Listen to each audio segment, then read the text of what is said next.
Tiba-tiba aku melayang. Assalamualaikum warahmatullahi wabarakatuh.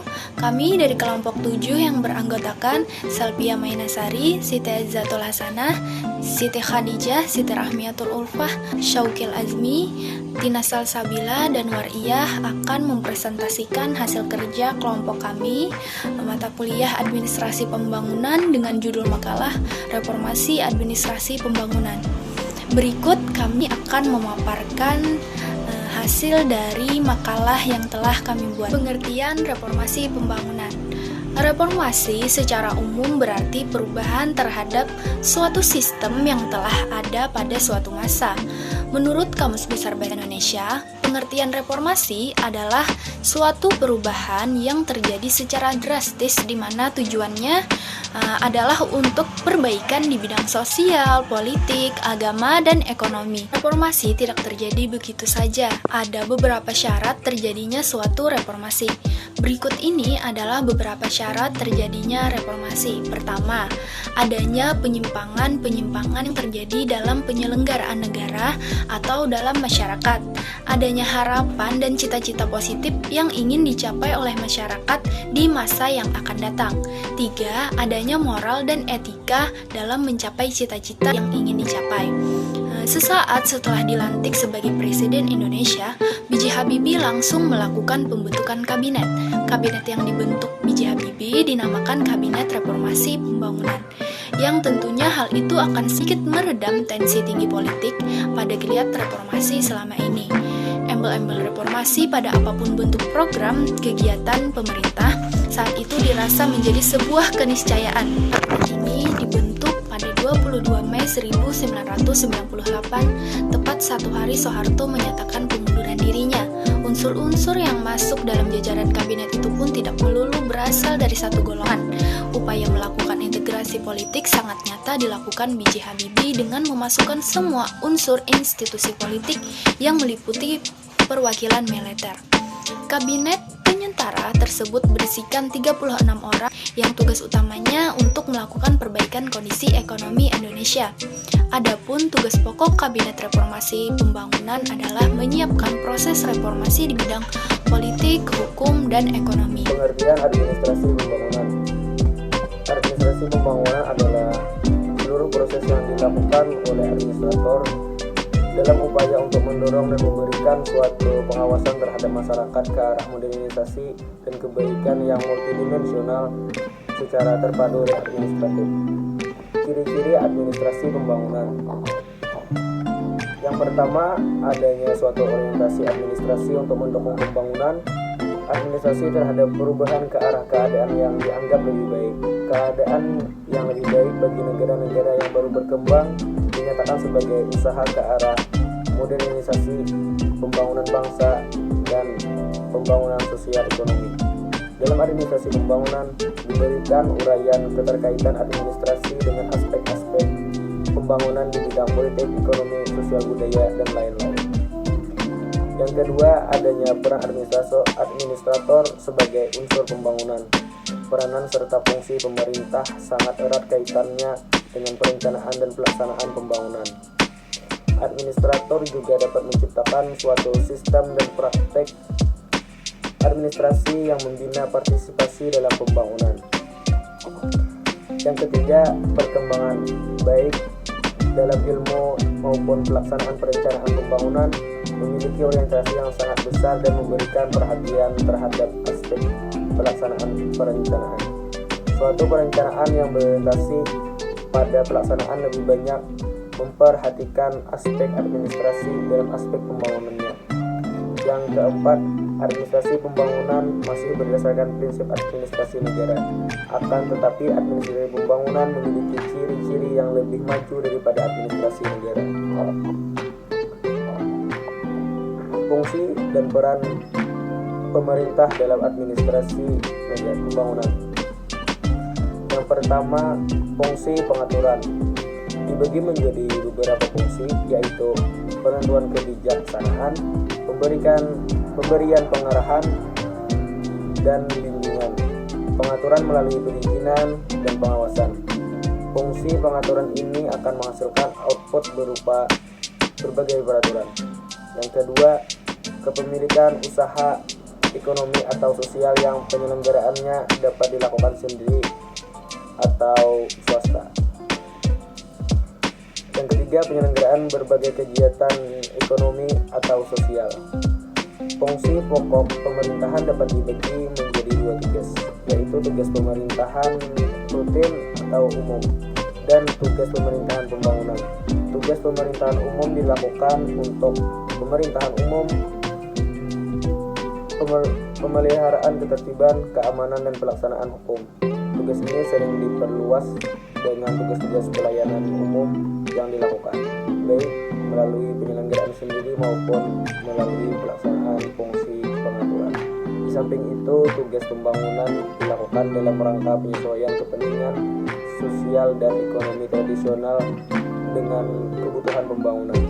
Tugas pembangunan termasuk di dalamnya tugas memajukan kesejahteraan umum, terdiri atas tugas mengemban mobilisasi daya dan dana untuk pembangunan dan pengalokasian sumber-sumber daya yang rasional dan tepat.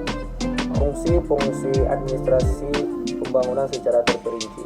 Yang pertama, perencanaan. Yang kedua, pengarahan sumber daya. Yang ketiga, pengarahan partisipasi masyarakat. Yang keempat, penganggaran.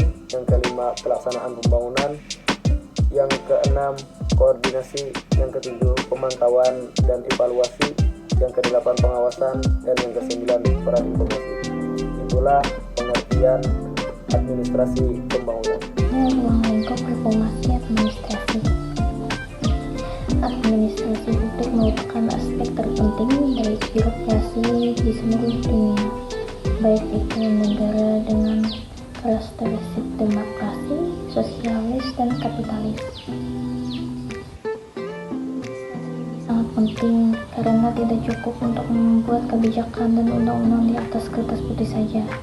Penafsiran, penerjemahan kebijakan dan undang-undang tersebut menjadi tindakan dan pelaksanaannya merupakan bagian yang tidak mudah.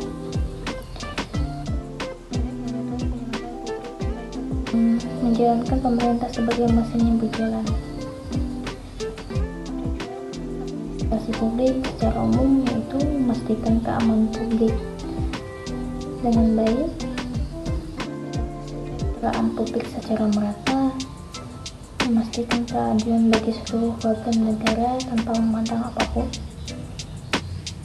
Untuk bisa mencapai tujuan administrasi tersebut, maka diperlukan beberapa hal, yaitu partisipasi sosial, dukungan sosial, tanggung jawab sosial, dan kontrol sosial.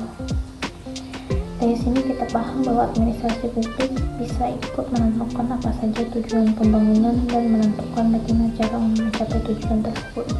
Hakikat reformasi administrasi pembangunan. Menurut Kristiadi, pada tahun 1994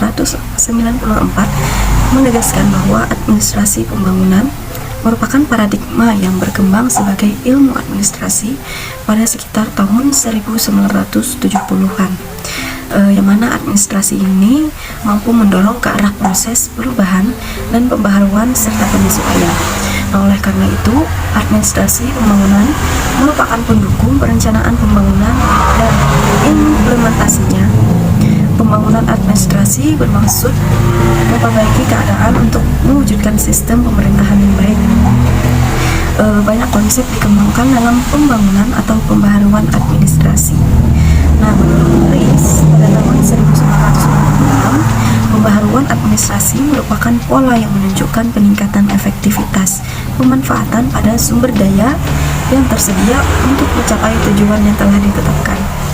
Nah, Reis sendiri melihat pembaharuan administrasi ini dari dua sisi, yaitu perubahan struktural dan kinerja, yang mana dalam konteks ini berkembangnya kelompok kepentingan, partai politik, dan organisasi masyarakat, lembaga perwakilan, serta lembaga peradilan khusus merupakan ciri penting dalam proses pembaharuan administrasi.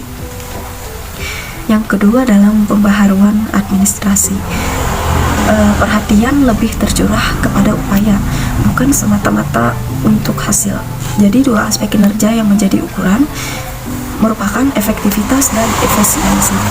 Nah, kemudian terdapat beberapa upaya untuk memperbaiki kinerja birokrasi negara yang meliputi ketanggapan terhadap pengawasan politik, efisiensi dalam penggunaan sumber daya, dan efektivitas dalam pemberian pelayanan. Nah, dalam pandangan tersebut, birokrasi harus berperan aktif nih mengisi kemendegan karena kekuatan pembangunan lain dalam masyarakat belum berkembang. Nah, jadi dengan demikian, birokrasi dapat berperan besar dalam penerapan, pengendalian, tujuan, pengaturan, dan baik itu pemeliharaan stabilitas yang berkenaan dengan segenap aspek kehidupan bermasyarakat. Nah, kemudian menurut Bintoro Jojo pada tahun 1995 mengemukakan bahwa administrasi pembangunan mempunyai dua fungsi. Yang pertama sebagai penyusunan kebijaksanaan, yang kedua sebagai perumusan. Jadi yang pertama tadi sebagai penyusunan, yang kedua sebagai perumusan. Nah, dengan demikian pembaharuan administrasi meliputi hal-hal yaitu sebagai privatisasi dan koproduksi. Privatisasi merupakan pergeseran dari usaha yang dilakukan atau dimiliki oleh pemerintah kepada swasta. Kemudian dibirokratisasi. Nah, kemudian ada reorganisasi. Dan kemudian perubahan sikap birokrasi, yang mana pembaharuan di sini memerlukan perubahan sikap mendasar dari birokrasi itu sendiri. Nah, hal yang perlu menjadi perhatian yaitu memperbaiki sikap birokrasi dalam hubungan dengan masyarakatnya. Nah, menurut Karta Sasmita 1995, perbaikan sikap birokrasi tersebut yaitu birokrasi harus membangun partisipasi masyarakat. Kemudian yang kedua, birokrasi hendaknya tidak berorientasi kepada yang kuat, tetapi berorientasi kepada rakyat yang lemah dan kurang berdaya. Kemudian peran birokrasi harus bergeser dari mengendalikan menjadi mengarahkan, dan dari memberi menjadi memberdayakan. Kemudian birokrasi harus mengembangkan keterbukaan dan kebertanggungjawaban. Berkaitan dengan keterbukaan, yaitu kebertanggungjawaban sebagai hakikat dari upaya pembaharuan administrasi itu sendiri.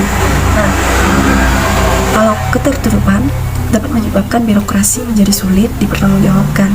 Yang mana birokrasi bukan kekuasaan yang bukan kekuasaan yang berdiri sendiri. Maksudnya, melainkan alat untuk mencapai tujuan yang lebih besar, sehingga tindak tunduknya harus selalu dapat diawasi dan dipertanggungjawabkan. Nah, kemudian etika dalam administrasi menjadi kepedulian dan keprihatinan para pakar di berbagai negara.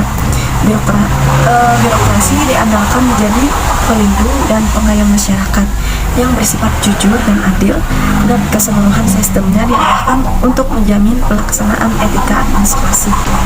Kebijakan dan tindakannya pula harus menjamin yang terbaik untuk masyarakat, yang mendahulukan kepentingan umum di atas kepentingan pribadi.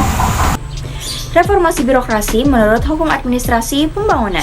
Administrasi pembangunan merupakan gabungan dua pengertian, yaitu pertama, administrasi yang berarti segenap proses penyelenggaraan dari setiap usaha kerjasama kelompok manusia untuk mencapai tujuan tertentu, dan pembangunan yang merupakan rangkaian usaha pembaruan dan pertumbuhan yang berencana yang dilakukan secara sadar oleh suatu bangsa, negara, dan pemerintahan menuju modernitas dalam rangka pembinaan bangsa.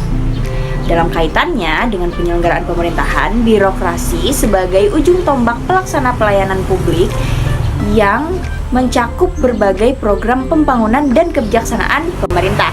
Akan tetapi, dalam kenyataannya, birokrasi yang dimaksudkan untuk melaksanakan tugas-tugas umum pemerintahan dan pembangunan tersebut seringkali mendapatkan kesan berbeda dari pandangan masyarakat. Dapat disimpulkan bahwa organisasi birokrasi yang mampu memberikan pelayanan publik secara efektif dan efisien kepada masyarakat, salah satunya jika strukturnya lebih terdesentralisasi daripada tersentralisasi.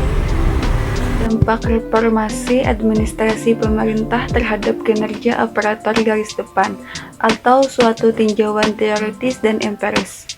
Rezim pemerintah Soekarno yang lazim disebut Orde Lama runtuh ditumbangkan oleh paradigma pemerintahan Soeharto Sedangkan rezim pemerintah Soeharto yang lebih dikenal sekarang ini dengan istilah Orde Baru. Karena dua fungsi ABRI yang kebablasan, berorasi yang sentralistik, serta intervensi pemerintah dalam setiap aspek kehidupan sosial, budaya, politik, hukum, dan ekonomi. Hal ini menandakan kuat dan sentralnya peran negara itu pemerintah pada waktu itu. Tuntutan reformasi itu sendiri datangnya dari dua arah, yaitu secara internal dari masyarakat Indonesia dan secara eksternal dari berbagai bagian masyarakat global. Secara internal, tuntutan reformasi muncul akibat terjadinya peningkatan berbagai aspek kehidupan masyarakat yang ditandai oleh meningkatnya tingkat pendidikan masyarakat, terbukanya berbagai isolasi serta akses informasi. Di sisi lain, secara eksternal, era globalisasi telah membuka berbagai keterkaitan antar negara, sehingga hampir tidak ada satu negara pun yang bebas dari pengaruh negara-negara lain. Masyarakat dan swasta diberi ruang untuk bergerak, sedangkan pemerintah hanya berfungsi sebagai pelayanan atau sebagai fasilitator saja. Di sini saya ingin melanjutkan slide ke-7 yang berjudul Reformasi Administrasi Pembangunan. Secara konseptual dan empirik, setiap negara memiliki sistem administrasi negara yang terkait erat dengan lingkungannya. Reformasi administrasi dikenal oleh pakar bukan merupakan kajian yang baru di dunia akademik maupun praktek. Kebutuhan akan reformasi birokrasi muncul karena proses perubahan administrasi yang tidak berjalan secara alami. Menurut Cok Roami Jojo, perbaikan dan penyempurnaan administrasi negara dapat dilakukan dengan dua pendekatan. Pertama, usaha perbaikan dan penyempurnaan secara menyeluruh. Kedua, perbaikan dan penyempurnaan administrasi yang dilakukan secara sebagian-sebagian. Kedua cara di atas sesungguhnya dapat dilakukan secara bersamaan, dalam arti perubahan menyeluruh dilakukan secara bertahap.